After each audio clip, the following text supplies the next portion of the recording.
जय हिंद साथियों, राज क्लास में आप सबका स्वागत है। तो साथियों, आज की इस वीडियोस में हम बात करेंगे, बहुत ही कमाल की टॉपिक है संज्ञा। संज्ञा कहते किसको है, यह कितने प्रकार से होता है, अर्थ के विचार से संज्ञा के कितने प्रकार होते हैं और संज्ञा के मूलतः कितने प्रकार होते हैं, सभी के बारे में साथियों इस वीडियोस में हम बातें करने वाले हैं। तो अगर से आप हमारे चैनल पर नए हैं तो चैनल को सब्सक्राइब कर लीजिएगा, बेल नोटिफिकेशन ऑन कर लीजिएगा, ताकि मेरे वीडियो का नोटिफिकेशन मेरे दोस्त सबसे पहले आपको मिलता रहेगा। तो चलिए पहले हम इसकी परिभाषा को समझेंगे। बहुत ही लाजवाब इसका परिभाषा क्या है, संज्ञा होता क्या है, संज्ञा किसे कहते हैं मेरे दोस्त, यह बचपन क्लास में आप लोग पढ़ते आ रहे होंगे।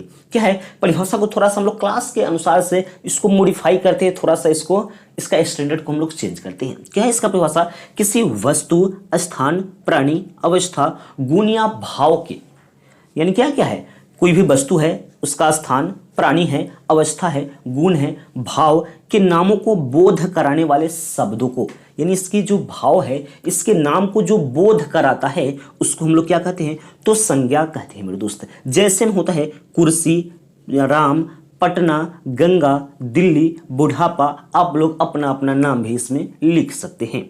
इसके बाद आता है कि अर्थ के विचार से संज्ञा के 5 भेद होते हैं। ऑब्जेक्टिव में कभी कभी पूछ देते हैं कि अर्थ के विचार से संज्ञा के कितने भेद होते हैं, या आपको सिंपल सी भाषा में पूछेंगे कि संज्ञा के कितने भेद होते हैं मेरे दोस्त। तो आप लोग बखूबी जानते हो कि संज्ञा के 5 भेद होते हैं। तो पहला होता है व्यक्तिवाचक संज्ञा, दूसरा है जातिवाचक संज्ञा, तीसरा है समूहवाचक संज्ञा, चौथा है द्रव्यवाचक संज्ञा और लास्ट इसका है भाववाचक संज्ञा।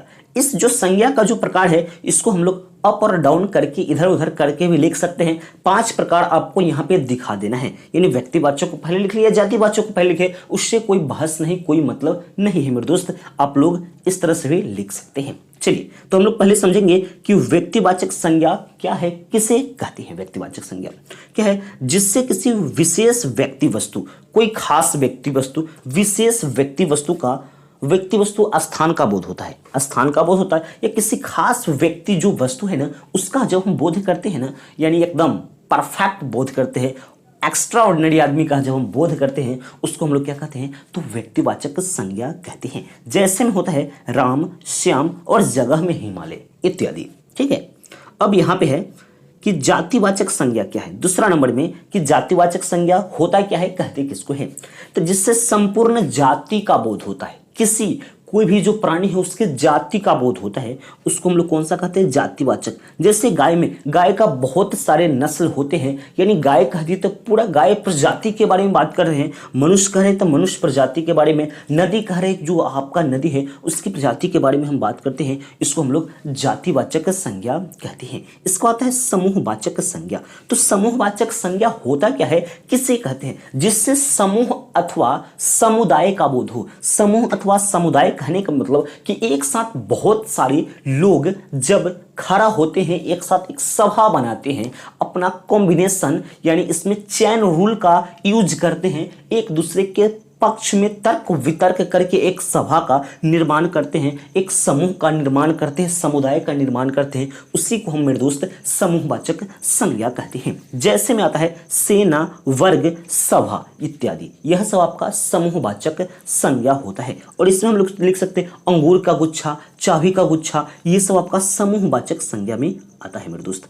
इसके बाद है द्रव्यवाचक संज्ञा क्या है, तो द्रव्यवाचक संज्ञा कहते किसको है, जिससे किसी द्रव्य या धातु का बोध हो। द्रव्य कहने का मतलब कि जो हम लोग पीते हैं तरल पदार्थ, तरल पदार्थ को द्रव्य कहते हैं। ठीक है, ये यहाँ पे आप लोग समझेंगे, यानी द्रव्य कहने का मतलब कि द्रव्य कहने का मतलब कि तरल पदार्थ, नाप या तौल सकते हैं तरल पदार्थ, यानी जो द्रव्य होता है। और धातु कहने का मतलब सोना, चांदी, ये सब जो है आपका धातु है, लोहा धातु है। पढ़ते हैं ना, hydrogen, helium, lithium, beryllium, boron, carbon, nitrogen, oxygen, fluorine, ये सब जो कार्बन बने हैं ये एक तरह का धातु है। ठीक है, धातु के जो बारे में आप लोग पढ़ते हैं ना, उसी को हम लोग धातु, इसमें हम लोग धातु के बारे में सिर्फ लेंगे। तो इसका परिभाषा को फिर से समझेंगे, जिससे किसी द्रव्य या धातु का बोध होता है, उसको हम लोग द्रव्यवाचक संज्ञा कहते हैं। जैसे में दूध, पानी, सोना, चांदी, घी, इसका क्या हो जाएगा, तो जैसे में हो जाएगा।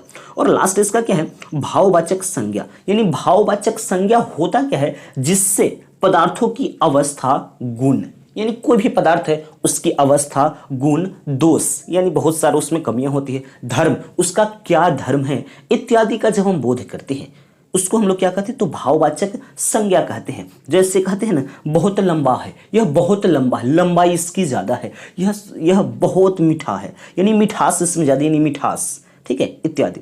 अब यहाँ पे एक नोट पॉइंट में आप लोग नोट डाउन जरूर कीजिएगा। संज्ञा के मूलतः 3 भेद होते हैं, वह कौन कौन से हैं उसको हम लोग समझते हैं। पहला होता है व्यक्तिवाचक संज्ञा, दूसरा है जातिवाचक संज्ञा और तीसरा है आपका भाववाचक संज्ञा। आपसे यहाँ पे क्वेश्चन पूछ जाएंगे कि संज्ञा के मूलतः कितने भेद होते हैं, तो संज्ञा के मूलतः 3 भेद होते हैं, जातिवाचक यानी व्यक्तिवाचक, जातिवाचक और भाववाचक होते हैं। अगर जो आपसे पूछते हैं कि अर्थ के विचार से संज्ञा कितने प्रकार के होते हैं, तो अर्थ के विचार से संज्ञा के 5 प्रकार होते हैं, जो आप लोगों ने बचपन क्लास में पढ़ते हुए आए हैं मेरे दोस्त। ठीक है मेरे दोस्त, यह वीडियो जो आपको कैसा लगा है चैट सेक्शन में चैट करके हमें जरूर बताइएगा, और इस वीडियो को अपने सभी दोस्तों के पास जरूर से जरूर शेयर कीजिएगा, जिससे भी उनका कुछ भला हो सके। अगर से आप हमारे चैनल पर नए हो मेरे दोस्त, तो चैनल को सब्सक्राइब कीजिए ना, जल्दी से जल्दी कीजिए। आपको ऐसे ही नॉलेजेबल वीडियोस, आपके बेस को मजबूत करने के लिए मैं ऐसे ही इंपॉर्टेंट वीडियोस क्वालिटीज के साथ आपको मैं देता रहता हूं मेरे दोस्त। तो मिलते हैं नेक्स्ट वीडियो में, तब तक के लिए जय हिंद।